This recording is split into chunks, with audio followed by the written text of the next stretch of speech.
ഇന്ന് നൈനുക്കുട്ടിക്ക് സ്കൂളിലുള്ളൊരു ദിവസമായിരുന്നു കേട്ടോ. ഉച്ചവരെ ക്ലാസ്സുള്ളൂ അവർക്ക് തിങ്കളാഴ്ച തൊട്ടിട്ട് ഫൈനൽ എക്സാം ആണ് കേട്ടോ.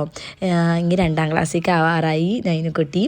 അപ്പോൾ ഇന്ന് നൈനുക്കുട്ടിക്ക് കൊടുത്തു വിട്ടത് ചപ്പാത്തിയാണ് കേട്ടോ.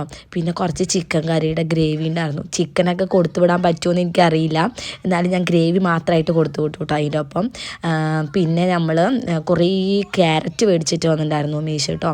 അപ്പോൾ ലഞ്ചിന് ഇന്ന് ക്യാരറ്റ് ഉപ്പേരി മാത്രമാണ് വെച്ചത് കേട്ടോ.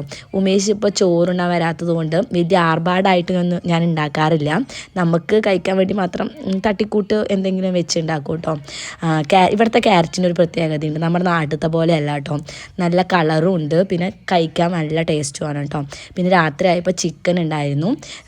ഞാൻ ചിക്കൻ ഒന്ന് ഫ്രൈ ചെയ്തിട്ടാട്ടോ ചിക്കൻ കറി വെച്ചത്. അതിൻ്റെ കൂടെ പുട്ടും ഉണ്ടാക്കാമെന്ന് വിചാരിച്ചു. പിന്നെ രാവിലത്തെ കുറച്ച് ചപ്പാത്തിയും കൂടി ഉണ്ട്, അതൊക്കെ വെച്ചിട്ട് നമ്മൾ ഇന്ന് ചിക്കൻ തിന്നു, ചിക്കൻ കഴിച്ചു. ചിക്കൻ അടിപൊളി ടേസ്റ്റ് ആയിരുന്നു കേട്ടോ. ഫ്രൈ ചെയ്ത് വെക്കുമ്പോൾ ഒരു പ്രത്യേക ടേസ്റ്റ് അല്ലേ. അപ്പോൾ ശരി, ടാറ്റാ, ബൈ ബൈ.